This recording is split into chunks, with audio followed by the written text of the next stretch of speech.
Hello students, good morning. कैसे हो आप सभी? होप सो आप अपना ध्यान दे रहे होंगे और साथ में अपनी पढ़ाई भी कर रहे होंगे।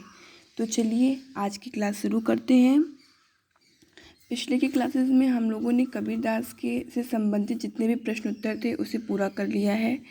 आज हम ललिताद्रि कवित्री द्वारा रचित वाक्य के प्रश्नोत्तर को करेंगे। इसमें ज़्यादा प्रश्न नहीं हैं, थोड़ी ही हैं। तो चलिए शुरू करते हैं आज की क्लास को। हमारे चैप्टर का नाम वाक्य है और वाक्य के विषय में हम लोगों ने पढ़ा था कि आपके बुक में दिया था कि भक्ति काल की व्यापक जन चेतना और उसके अखिल भारतीय स्वरूप से परिचित कराने के उद्देश्य से ही जो आपकी कवित्री थी ललिताद्रि जो कवित्री थी उन्होंने आपको भक्ति काल की व्यापक जन चेतना और उसके अखिल भारतीय स्वरूप से परिचित कराने के उद्देश्य से 4 वाक्यों का हिंदी अनुवाद प्रस्तुत किया है, जिसमें से पहले वाक्य में ललिताद्रि ने ईश्वर प्राप्ति के लिए किए जाने वाले अपने प्रयासों की व्यर्थता की चर्चा की है। मतलब ये कि जो ईश्वर प्राप्त करने के लिए हम बहुत तरह के वाह आडंबर करते हैं, योग साधना करते हैं, वैराग्य जीवन बिताते हैं, तो वो इन सब के प्रयासों को क्या करती हैं, निरर्थक मानती हैं। क्योंकि उन्होंने ये कहा है कि मैंने अपने जीवन में बहुत से प्रयास किए हैं ईश्वर को प्राप्त करने के लिए और मैं भक्ति के मार्ग को छोड़ के कौन से मार्ग को अपनाई हूँ, योग के मार्ग को। इस योग के मार्ग को धारण कर मैंने अपने जीवन को का जितना समय था वो सारा समय व्यर्थ ही गवा दिया है। तो उन्होंने ये इसमें यही बताया था, अपनी जो पहली उनकी रचना थी उसमें पहले वाक्य में उन्होंने क्या कहा था कि ईश्वर प्राप्ति के लिए किए जाने वाले अपने प्रयासों की व्यर्थता की चर्चा की है। मतलब कि जो उन्होंने व्यर्थ ही प्रयास किए थे। क्योंकि ईश्वर तो सच्चे मन से प्राप्त होता है, इन वाह आडंबरों से नहीं। फिर दूसरे में वाह आडंबरों का विरोध करते हुए उसमें कहा गया है कि अंतःकरण से संभावी होने पर ही मनुष्य की चेतना व्यापक हो सकती है। इसी को उन्होंने दूसरे शब्दों में कहा है, माया जाल में कम से कम लिप्त होना चाहिए। मतलब जो ये उन्होंने पहली लाइन ये बताई थी कि वाह आडंबरों का विरोध करते हुए कहा गया है कि अंतःकरण से संभावी होने पर ही मनुष्य की चेतना व्यापक हो सकती है। इसका साधारण सा अर्थ है कि माया जाल में कम से कम लिप्त होना। तीसरे वाक्य में कवित्री के आत्मालोचन की अभिव्यक्ति की है। आत्मालोचन मतलब जो आपकी हृदय की दृष्टि होती है, मन की दृष्टि होती है, जिससे कि आप स्वयं का आकलन कर सकते हैं, वो होता है आपका आत्मालोचन। वे अनुभव करती हैं कि भव सागर से पार जाने के लिए सत्कर्म की सहायता होती है या फिर सत्कर्म की आवश्यकता होती है। यहाँ कवित्री ये कहना चाह रही हैं कि सत्कर्म, अगर आप अपने पूरे जीवन में बुरे ही कर्म किए हैं तो जब मृत्युपरांत आप जब आपकी आत्मा जाती है तो वहाँ पर जो आपके गुरु रूपी ईश्वर होते हैं वह आपसे अपनी गुरु दक्षिणा मांगते हैं। तो उस समय आप यह आकलन करेंगे कि आपने तो अपना सारा जीवन व्यर्थ ही व्यतीत कर दिया, किसी तरह का भी आपने उसमें योगदान नहीं दिया है। फिर भेदभाव का विरोध और ईश्वर की सर्वव्यापकता का वो बोध किसमें किया है, उन्होंने चौथे में किया है। चौथे वाक्य में उन्होंने भेदभाव का विरोध तथा ईश्वर की सर्वव्यापकता, मतलब जो लोगों का ये मानना है कि ईश्वर केवल मंदिर में निवास करते हैं, उन्होंने इस बात का खंडन करते हुए कहा है कि ईश्वर क्या है, सर्वव्यापी है। भेदभाव का विरोध, भेदभाव क्योंकि ईश्वर कभी भी किसी को यह नहीं मानता कि यह किस जात का है, किस धर्म का है, अर्थात कि वह सब पर अपनी कृपा दृष्टि समान रूप से ही रखता है। तो यहाँ पे जो आपकी ललिताद्रि कवित्री हैं उन्होंने भी इसी बात का उल्लेख अपने चौथे वाक्य में किया है। ललिताद्रि ने आत्मज्ञान को ही सच्चा ज्ञान माना है मतलब कि व्यक्ति सभी चीज़ों को जान के क्या करेगा यदि उसे स्वयं के बारे में कुछ पता ही ना हो, या फिर उसकी जो अंतरात्मा है वह कुछ उसे शिक्षा ना दे, तो वह जीवन क्या होता है, व्यर्थ होता है। लेकिन जिसे अपने आत्मा का ज्ञान, आत्मज्ञान हो जाता है, वही क्या होता है, हमारा सच्चा ज्ञान होता है। प्रस्तुत वाक्यों का अनुवाद मीराकांत ने किया है। मतलब कि इन्होंने तो वाक्य की रचना कर दी, लेकिन वाक्य का जो अर्थ है उसका उल्लेख किसने किया है, मीराकांत ने किया है। तो चलिए आते हैं अब प्रश्नोत्तर पे।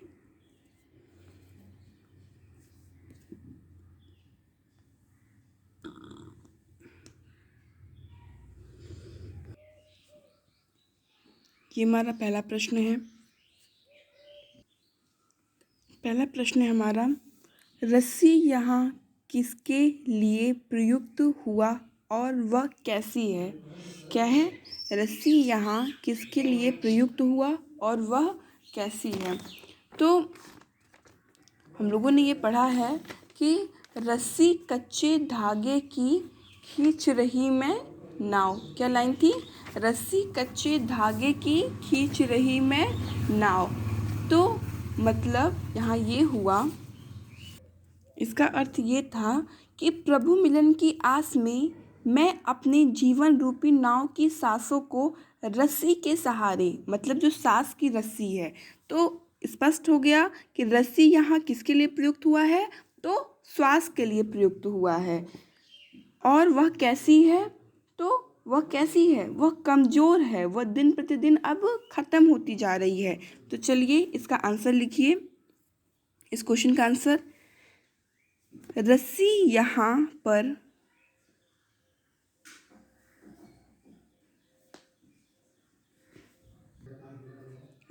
यहाँ पर मानव के शरीर के लिए प्रयुक्त हुई है।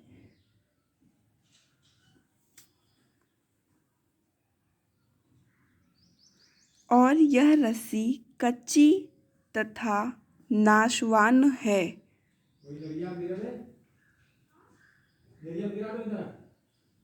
अर्थात यह कब टूट जाए कहा नहीं जा सकता। फिर से इसका आंसर सुन लीजिए कि रस्सी यहाँ किसके लिए प्रयुक्त है और वह कैसी है। तो आंसर में आप लिखेंगे, रस्सी यहाँ पर मानव के लिए प्रयुक्त हुई है और यह रस्सी कच्ची तथा नाशवान है। अर्थात यह कब टूट जाए कहा नहीं जा सकता। ये आपका आंसर यहाँ पहले का हो गया है। अब हम आते हैं अपने दूसरे क्वेश्चन पे।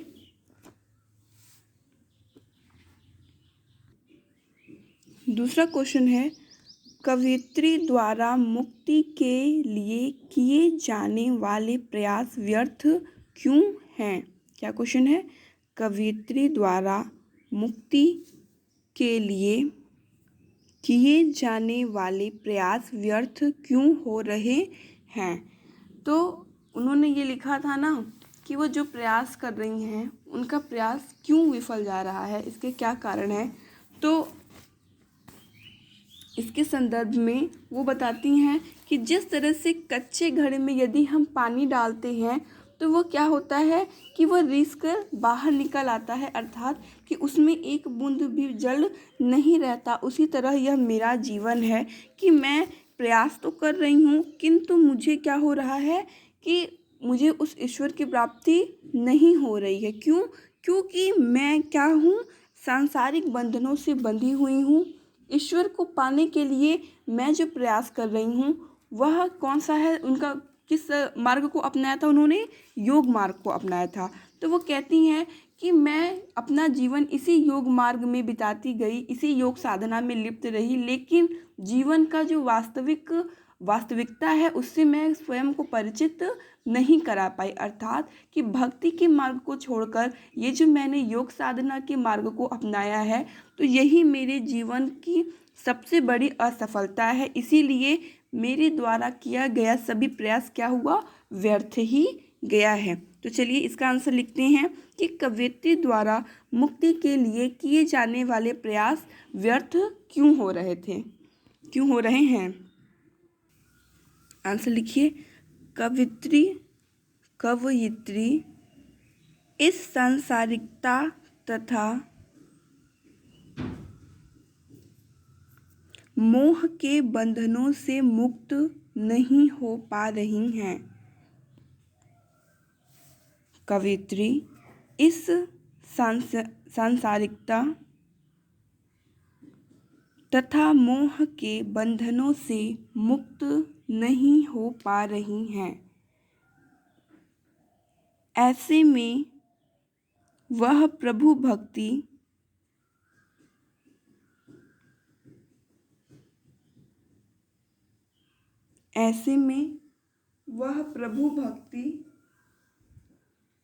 सच्चे मन से नहीं कर पा रही हैं।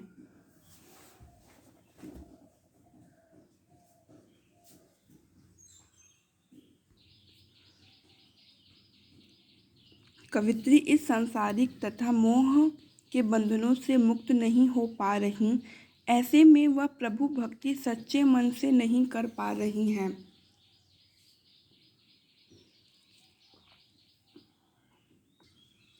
अतः उसे लगता है उसके द्वारा की जा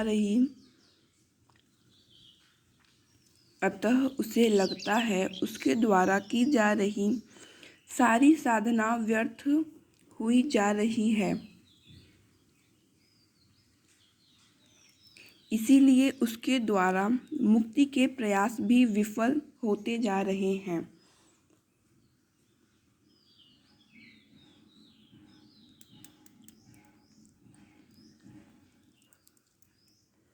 क्योंकि कच्चे मिट्टी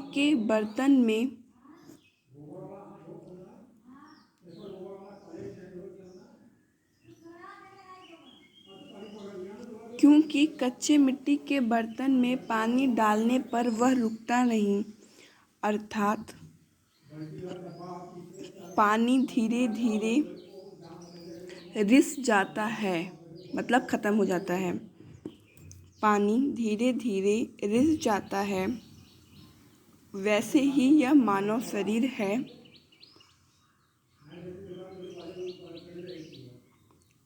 मानव जीवन के बिना ईश्वर प्रेम की अग्नि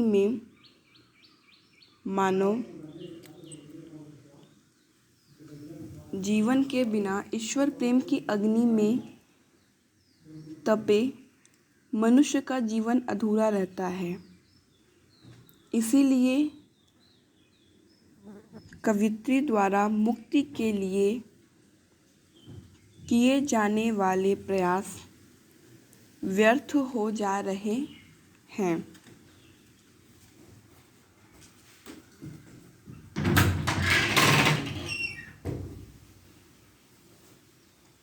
अगला क्वेश्चन, तीसरा प्रश्न है, कवियत्री का घर जाने की चाह से क्या तात्पर्य है। क्या है? कवियत्री का घर जाने की चाह से क्या तात्पर्य है। यहाँ मतलब ये हुआ कि कवियत्री अब जब उसे यह ज्ञात होता है कि उसके द्वारा किया गया प्रयास विफल हो रहा है, वह वास्तविक रूप में उस ईश्वर को प्राप्त नहीं कर पा रही है, तो अब वह कहती है कि मुझे इस बंधन से अब मुक्त होकर उस परम ब्रह्म के पास जाना है जहाँ से मैं आई थी। तो वह घर जाने की चाह मतलब ईश्वर को प्राप्त करने की इच्छा। चलिए इसके आंसर को लिखिए। कवियत्री का घर जाने की चाह से तात्पर्य प्रभु से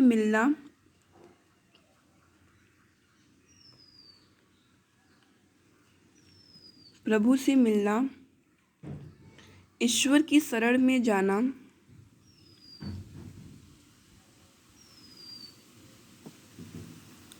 और ईश्वर की शक्ति में पूर्णतया लीन हो जाने से है। लीन हो जाने से है। कवित्री इस भव सागर को पार करके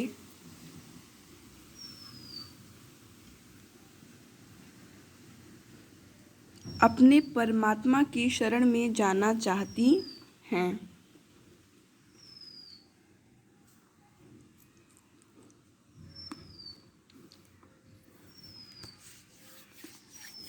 चलिए अगले प्रश्न पे आते हैं। चौथा क्वेश्चन है, भाव स्पष्ट कीजिए। मतलब ये जो लाइनें हैं वो क्या कहना चाह रही हैं, उनका अर्थ आपको बताना है। अर्थ नहीं बल्कि उस अर्थ में क्या बातें छिपी हुई हैं वो आपको आंसर में लिखने हैं। तो चलिए इसके आंसर मैं आपको बताती हूँ। पहला है, जेब टटोली कौड़ी न पाई। जेब टटोली कौड़ी न पाई, इसका शाब्दिक अर्थ निकलता है कि जब हमने अपने जेब में हाथ डाले तो हमें एक भी पैसा नहीं मिला। पर वास्तविक रूप में इसका क्या भावार्थ है आपको वही लिखना है। चलिए पहले का इसका आप डाल के लिखेंगे। कवित्री कहती हैं कि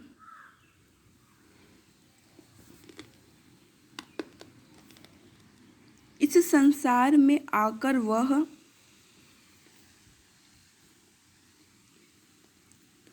सांसारिकता में उलझकर रह गईं।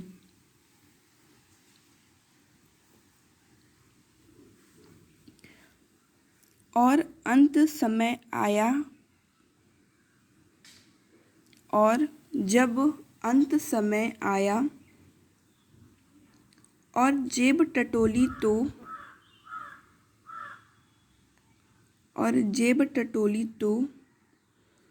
कुछ भी हासिल न हुआ। कुछ भी हासिल न हुआ।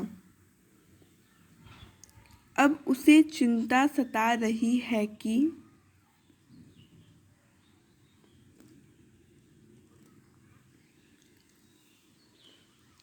भवसागर पार कराने वाला मांझी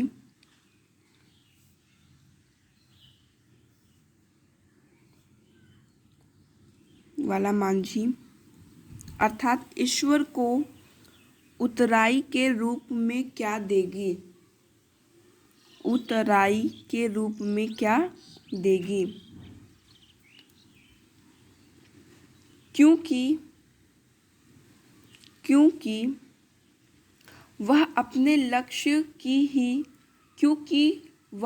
लक्ष्य को ही भूल गई थी।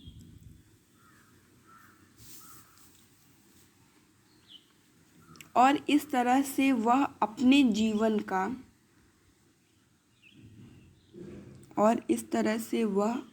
जीवन का महत्वपूर्ण समय व्यर्थ कर दी।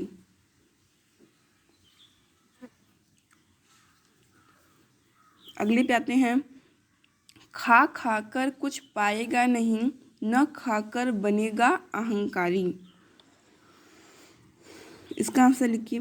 प्रस्तुत पंक्तियों में कवित्री मनुष्य को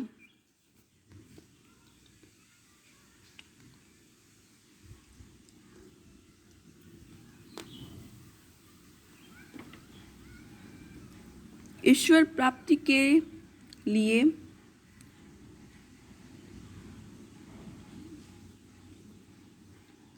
मध्यम मार्ग अपनाने को कह रही है।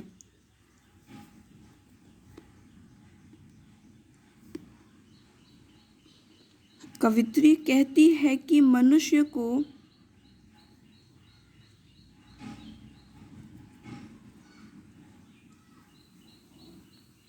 भोग विलास में पड़कर कुछ भी प्राप्त होने वाला नहीं है।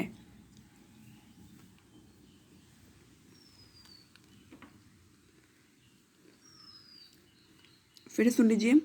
प्रस्तुत पंक्तियों में कवित्री मनुष्य को ईश्वर प्राप्ति के लिए मध्यम मार्ग अपनाने को कह रही है। कवित्री कहती है कि मनुष्य को भोग विलास में पड़कर कुछ भी प्राप्त होने वाला नहीं है।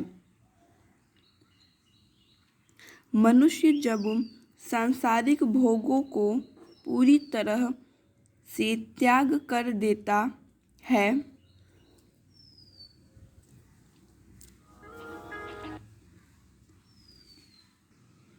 कवित्री कहती हैं कि मनुष्य को भोग विलास में पड़कर कुछ भी प्राप्त होने वाला नहीं है।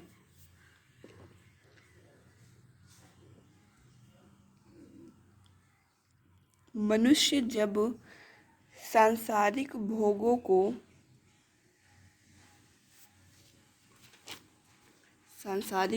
को पूरी तरह से त्याग देता है तब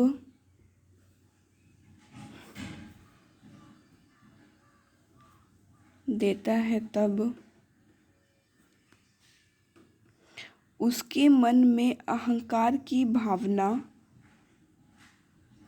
पैदा हो जाती है।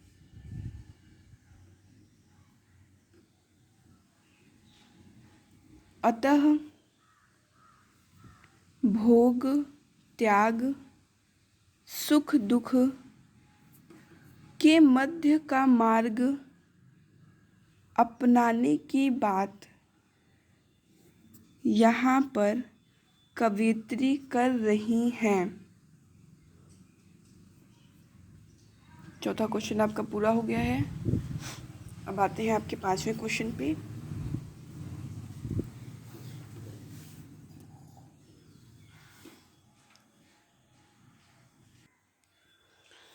पांचवा क्वेश्चन है, बंद द्वार की साकल खोलने के लिए ललद्यद ने क्या उपाय सुझाया है?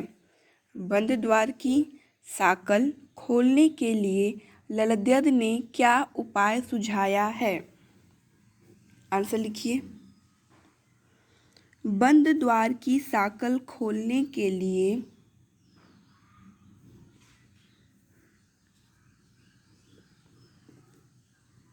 बंद द्वार की साकल खोलने के लिए ललद्यद ने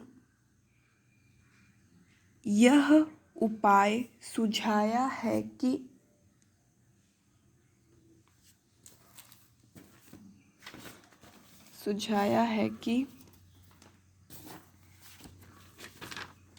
भोग विलास और त्याग के बीच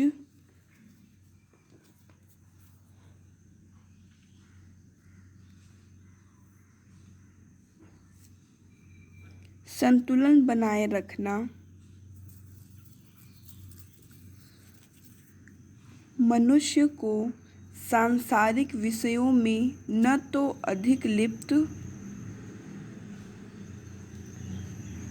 और न ही उससे विरक्त होना चाहिए।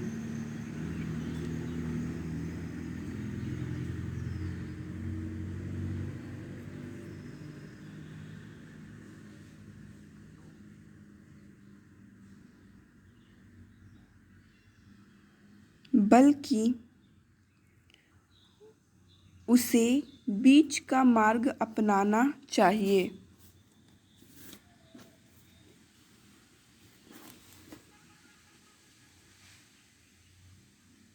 अर्थात आत्मा के दरवाजे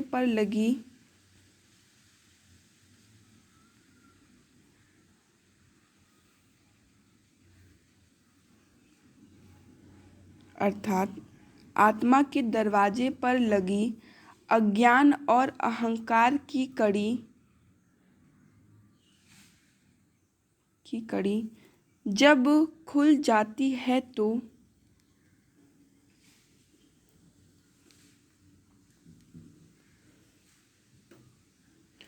तो वह इस सभी सांसारिक मोह माया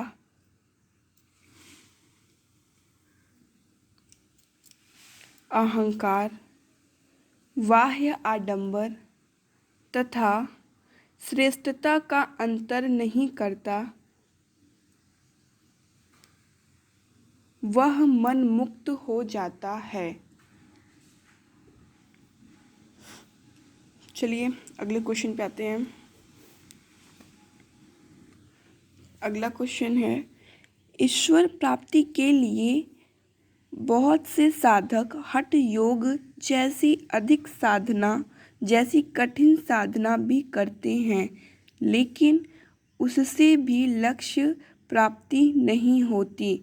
यह भाव किन पंक्तियों में व्यक्त हुआ है? तो यह भाव किस पंक्ति में व्यक्त हुआ था? आपकी जो तीसरी पंक्ति थी, आई सीधी राह से गई न सीधी राह, सुसुम सेतु पर खड़ी थी, बीत गया दिन आह, जेब टटोली कौड़ी न पाई, मांझी को दूं क्या उतराई। तो जो आपका ईश्वर प्राप्ति के लिए बहुत से साधक हठ योग जैसे कठिन साधन किए, तो ये जो भाव था ये किस पंक्ति में पाया गया था? तो यही आपकी जो तीसरी पंक्ति है, इसी में यह पाया गया था। तो आप इसको बुक से देख के लिख लीजिएगा। जो ये छठवें का आंसर है वो कौन है? आपकी जो तीसरी पंक्ति लिखी, वाक्य की जो तीसरी पंक्ति है कि आई सीधी राह से गई, आप इस तरह से लिखिएगा। ईश्वर प्राप्ति के लिए बहुत से साधक हठ योग जैसी कठिन साधना भी करते हैं, लेकिन उससे भी लक्ष्य प्राप्त नहीं होती है। यह भाव प्रस्तुत पाठ वाक्य के तीसरे पद में व्यक्त हुआ है।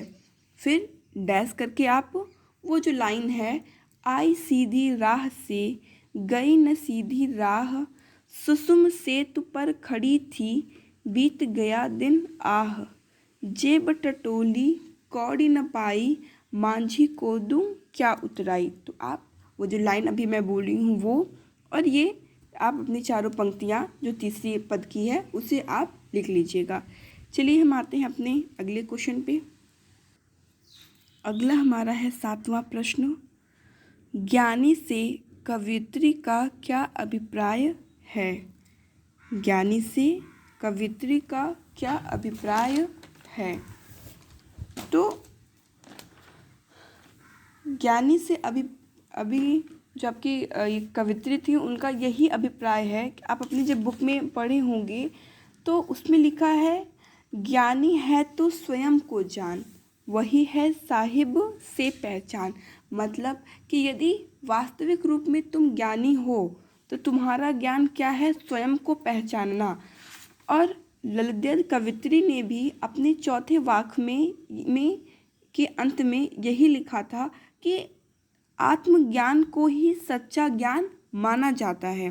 ये लाइन आपकी बुक में भी है, आप उसको देख लीजिएगा कि उनके दृष्टि में ज्ञानी कौन होता है? जो स्वयं को जान लेता है वही सच्चा ज्ञानी होता है। चलिए इस क्वेश्चन का आंसर लिखिए। ज्ञानी से कवयित्री का अभिप्राय है, ज्ञानी से कवयित्री का अभिप्राय है, जिसने आत्मा और परमात्मा के संबंध को जान लिया हो। जिसने आत्मा और परमात्मा के संबंध को जान लिया हो,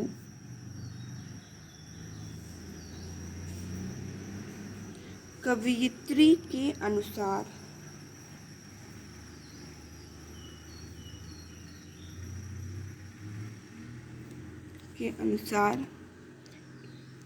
ईश्वर का निवास तो हर एक कण में है,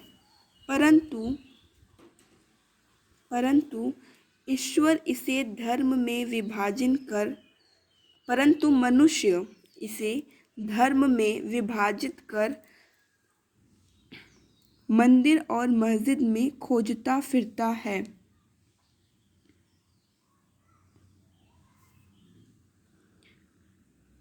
वास्तव में ज्ञानी तो वह है जो अपने अंतःकरण में ईश्वर को पा लेता है।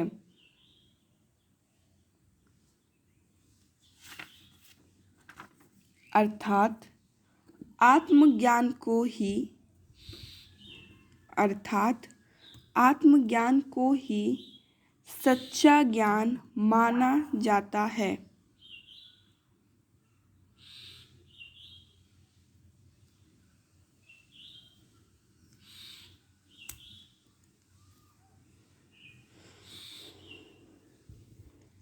अगले क्वेश्चन पे आते हैं। अगला क्वेश्चन है आपका रचना और अभिव्यक्ति, जिसे कि आपको करना है, लेकिन ये नए कवि हैं तो मैं सोची आपको इसे बता दूं। तो लिखते हैं, क्वेश्चन क्या है। हमारे संतों, भक्तों और महापुरुषों ने बार बार चेताया है कि मनुष्य में परस्पर किसी भी प्रकार का कोई भेदभाव नहीं होता, लेकिन आज भी हमारे समाज में भेदभाव दिखाई देता है।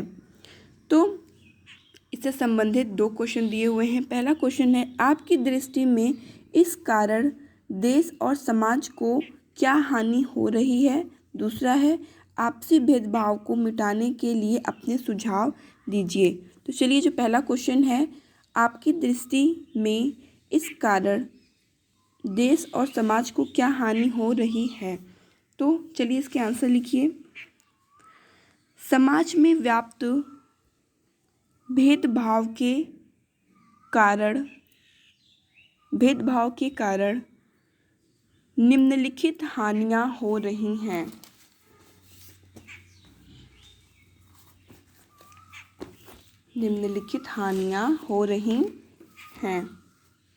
पॉइंट वाइज देखिएगा। हिंदू मुस्लिम का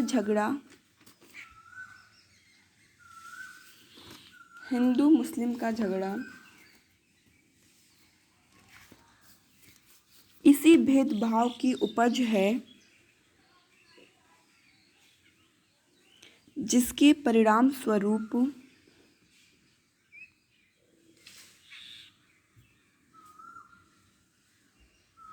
भारत पाकिस्तान दो देश बने।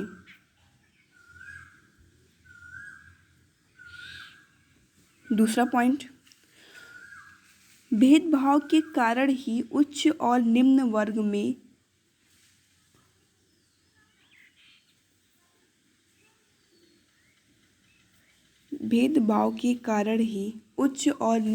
में सामंजस्य स्थापित नहीं हो पाता।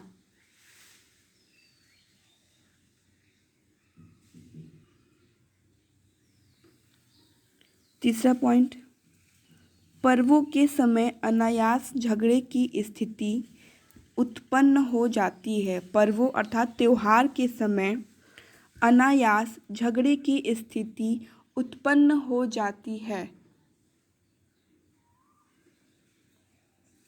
चौथा पॉइंट, आपसी भेदभाव के कारण ही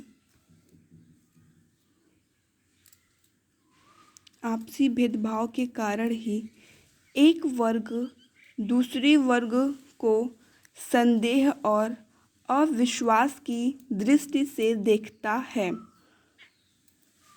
चौथा पॉइंट क्या था कि आपसी भेदभाव के कारण ही एक वर्ग दूसरे वर्ग को संदेह और अविश्वास की दृष्टि से देखता है।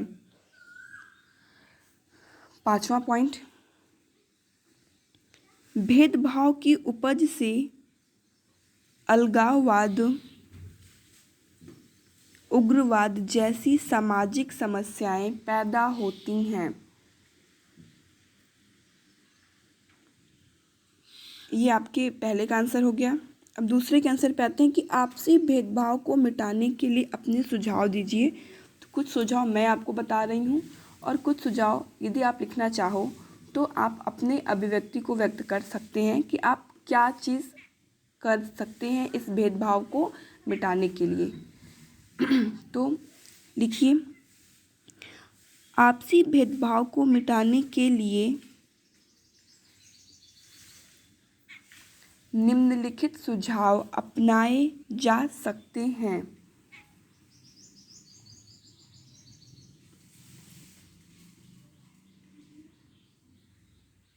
पहला पॉइंट डालिएगा,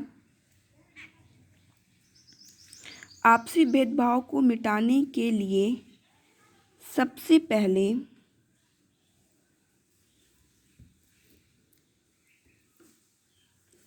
उन बातों की चर्चा ही न करें जिससे यह भेदभाव उपजता हो। आपसी भेदभाव को मिटाने के लिए सबसे पहले उन बातों की चर्चा ही न करें जिससे यह भेदभाव उपजता हो। दूसरा पॉइंट,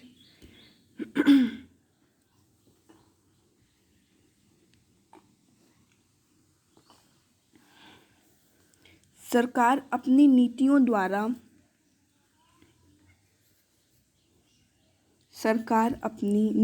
के द्वारा आपसी जाति भेदभाव को बढ़ावा न दे। सरकार अपनी नीतियों के द्वारा आपसी जाति भेदभाव को बढ़ावा न दे। तीसरा पॉइंट है, राजनीतिक दल अपनी स्वार्थ पूर्ति के लिए लोगों की धार्मिक भावनाओं का सहारा न ले। राजनीतिक दल अपनी स्वार्थ पूर्ति के लिए लोगों की धार्मिक भावनाओं का सहारा न ले।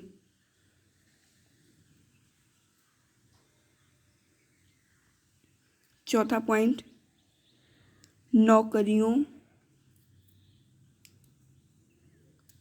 शिक्षा तथा अन्य किसी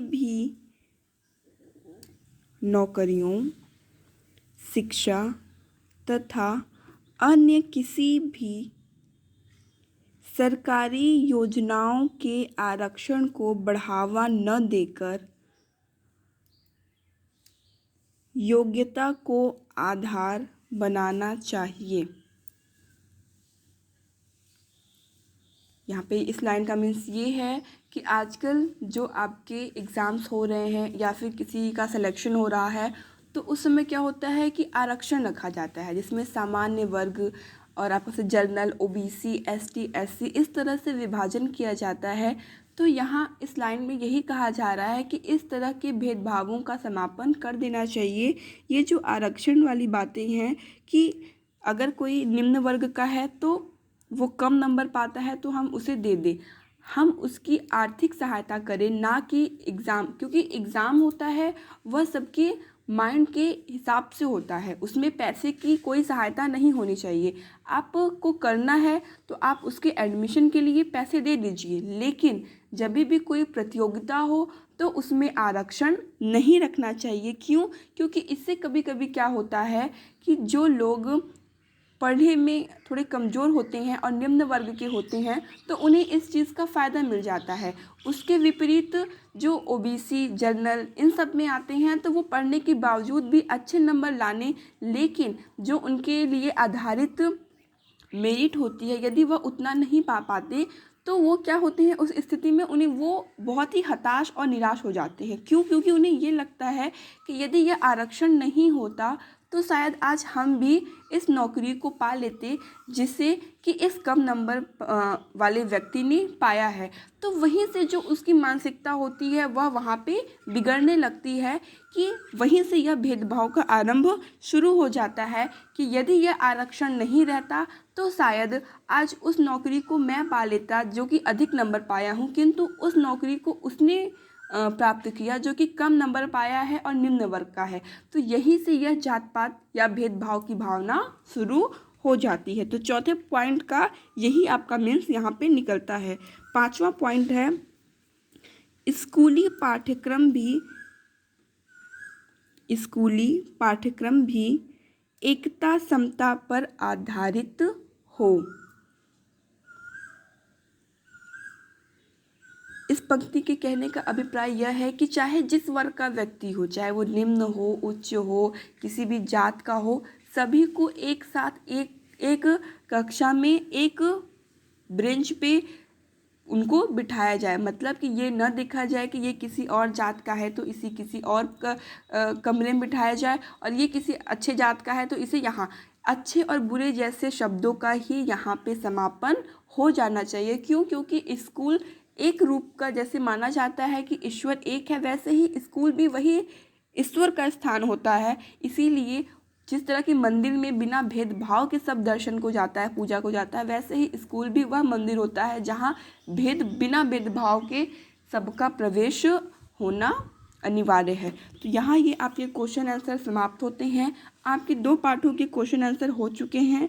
होप सो आप इसे अपनी कॉपी में नोट डाउन करते जा रहे होंगे। जैसा कि मैं बार बार कह रही हूँ कि स्कूल खुलते ही सबसे पहले मैं आपके की जो कॉपियाँ हैं उनको चेक करूँगी, और जो ये मैं क्वेश्चन आंसर आपको बोली हूँ इससे संबंधित मैं आपको फ़ोटोज़ भी सेंड कर दूँगी, जिससे कि आपको कोई भी प्रॉब्लम लाइन में हो तो आप वहाँ पे चेक करते जाएंगे।